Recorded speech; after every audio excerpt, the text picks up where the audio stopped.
Hi guys, my name is Lelasophia. I am an artist and fine jewelry designer. If you like contemporary fine jewelry, if you like luxury handbags, all things interiors, and I have some fun videos for you. As I always say, Merry Christmas! Just kidding. It is, well, today that I'm filming this because your girl got excited. It is the launch day of the Rose Spring, can we believe it, 2025? It's insane, it's already February, whoa! Spring 2025 collection, I am here for it all. There's so many beautiful new pieces and I'm so excited to go over it all with you. But first and foremost, if you guys are new here, thank you so much for tuning in. I can't wait to see you in all of my future videos. Make sure that you like this video, subscribe to my channel, follow me on Instagram at lelasophia jewelry. I put out videos every Wednesday, Friday, and Sunday, and so I cannot wait to see you guys in the next one. Okay, as I always say, just because I know there's a lot of new people here, hello, thank you, I love you guys.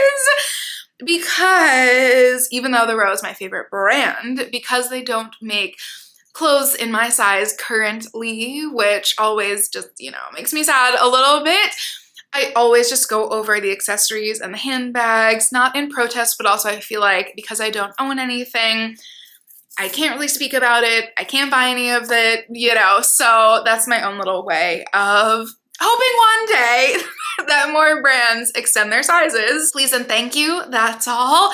But that doesn't take away from how excited I am to go over the bags with us and some accessories, but especially in this first drop, we know that things kind of trickle in, you know, throughout the rest of the spring season until we get to summer.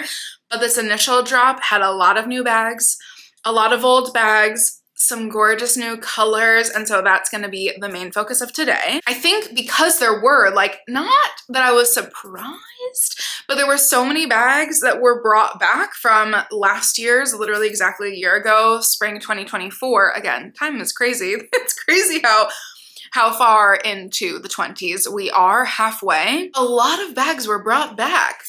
And in their same colors, which I'm like, okay, which often does not happen. So a lot of the raffia totes have come back from last year. I think that's really cool. That means that I think that the designers really loved those bags. My mother did purchase one. I love it on her. I'm so excited. I think I'm really craving one more black bag in my collection because I only have one, the Dante XL, of course by the Row. Who else would it be by? So I don't know. Some of these pieces, like, yeah, I totally have my eye on. So that's category number one, is the bags that were brought back, which is kind of shocking. The new bag, or the new colors, some new sizes of older styles / styles in recent seasons that we've seen. India was brought back. We love that. The Bindle 3 in some new tones. Can I just have a moment, moment of appreciation for the colors that the Row mixes? It is like, I'm sorry to Bottega because you know that Bottega and the Row were like really neck and neck, but I'm sorry, especially with like the muddled grays that they've been doing, the Row has my vote for best color in like the entirety of the fashion industry. The colors that they use specifically for their bags, for their entire collection, obviously, but like leather is just so interesting how it translates with color over top of it. And so I think that they know exactly what they're doing and they pair the most beautiful, like muddled, very unique shades with really gorgeous supple leather. So just shout out. And shall we get into, let's just go ahead. I don't even know. Let's go ahead into the new ones, okay? Because this, there are two personally that I will completely just admit that I am obsessing over. I did not buy anything, so let's not get too excited. We know that for some reason, the fall and winter seasons are like my true, I think pretty much all of my bags there are from fall, winter seasons. That's like my bread and butter. So I'm always a little bit happy to have a reprieve from like, you know, I don't even know, trigger buying some piece from the Row in the spring and summer collections, but you also never know. I think this is a new style, but I need to cross-reference because it looks very similar, but the Ruth is the Rose, the Rowified raffia bag, however, in leather, because hello, the price, we see that, But again, I think that means in some way, shape, or form, they really love their kind of basket style bags, which I really think is very iconic. We love a Jane Birkin moment. We love a casual moment, and how the row of them to say, oh, it's such a casual bag, let's just go ahead and do one in full gorgeous leather. The Ruth is for a very specific client, but a very the row client at that. And that I find kind of fascinating. There's a couple like references, I think, that I alleged that I'm seeing from past styles in this collection. And the kit bag I think is really interesting because it's like almost a little India. It's almost like there's a couple things happening. So it's like very basic. I don't even, is that? No, it's not like tote. Tote is probably the wrong word, but just like very basic large bag.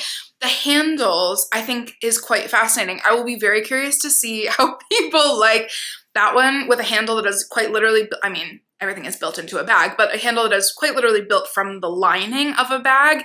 This one, especially if you're like, oh yes, I spend a month in wherever on the beach, but I also want to like live my life and take a bunch of things. This is kind of like what I'm envisioning. It's very Hamptons, let's just be honest here. While we talk about the elephant in the room, I'm just going in order of appearance, so we have reached the elephant nonetheless. We know and love the Margot. Have we met / let me introduce you if you haven't, the Marlowe bag. Okay. I actually think that this is very exciting because I've already heard criticisms that it's too big, that it's too bulky, that it's too something, but I think it's a really cool take on the updated version / not even, just a different bag by the row that is clearly, you know, a cousin, shall we say, of the Margot, because it's not, they've already done updated versions of the Margot, so I don't think that that's correct in an analysis way, and so the Marlowe is its own thing. But I really think that this, again, I don't know why, but sometimes I wish, but I've never met, sadly, Mary-Kate or Ashley Olsen, maybe one day. But sometimes I feel like I just like get a cheeky little like, okay, everybody loved the Margot, we're obsessed, but the Margot was made for the working person, okay? Made as a travel bag, made as a work bag, made as a serious whatever. And so sometimes I feel, I could be totally reading this wrong, but my take from the Marlowe is it's like, let's actually give it what it was meant to do. It's so simplified. Yummy, like, I mean, could we just talk about how exciting it would be to feel that bag? How gorgeous and supple that leather is and how much of it there is. It is larger in the sense that it's larger in all ways, even though it is still same 17 inches long. I believe that the height, not even just the height, but the fact that it goes straight up, you gain some more inches of leather, or however many centimeters at least, but I'm possibly even inches of leather in the actual depth of it and volume, shall we say. I'm having to go back to my physics lessons, which I hated. The Marlowe, I think, is very interesting because I'm just gonna be really curious to see who buys it, to see if Margot enthusiasts love this even more. I'm curious to see if there's anybody who does.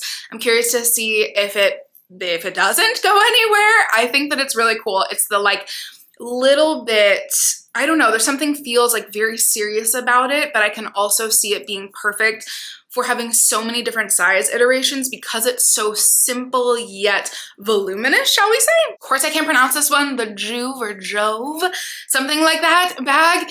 This, I think, I could be wrong, but I need to ask my mom if she likes this because I love this one and I feel like it's very much so a my mother bag. If you guys are new, my mom is the OG. She has, I think we're rivaling each other. Perhaps she might have one more bag by the row than me, but both of our collections are between like 12 and 13 bags. So we really love them. This to me has a lot of banana in it, and then they brought back the banana. So that is my, inferring that. There's something so cool about it. Like, it's so Jennifer Lawrence. I know Jennifer Lawrence loves her banana. I have an entire series going over my favorite people and their favorite bags from the row, or bags that are my favorite bags of theirs from the row, and Jennifer Lawrence was one in one of those videos that I talked about because she wore that banana bag and wears that banana bag so much. I have heard people, my friends personally, say that the banana bag is the best bag they've ever owned or currently own or possibly even ever will own. And so if this has a little bit of banana DNA, it's a little bit more like there's some visual interest because it's like almost fortune cookies, like really cute little chop fold in there. And so it's maybe for the same customer who loves their banana, wants something different, but it's also, I can see it very gender neutral. I can see it spanning a lot of different vibes. Next is the Henry, which I think is fascinating because I see 3 bags. Taros, which my mother has, of course, shout out again. The Taros bag for sure. And so it's essentially, I think it's the Taros 0.2, when literally doubled, maybe even a little bit more, but the height, right? The height of it is just increased. Maybe the straps may be a little, I can't tell if that's like an illusion or just me not understanding correctly, or I'll have to see it in person. The straps might be a little shorter, or it just might be the juxtaposition of the original Taros bag was so extreme. But this is really cool. Again, perfect for work, like very simple, chic, very the row, duh. And I don't know how they did this, but they did this because in order on the website, these last 3 happen to be what I'm obsessing over. So let me stop myself and just do my job and tell you what they are. The Mira clutch. Oh, we know I love a clutch by the row. We know I love a pouch bag. She's perfect. She's iconic. I love this. I will love to see this when there are more colors. I'm just gonna, ooh, yeah. Okay, I will say that this one is my favorite. The next one might be my favorite in terms of wearability, but this one also, like, my goodness, it's hard to beat this one. The Peggy clutch. Can we just talk about how it's perfect, okay? I've already talked about how. I won't, because I already have my Dante, and that's like my baby. I just wore it last week. Oh, obsessed.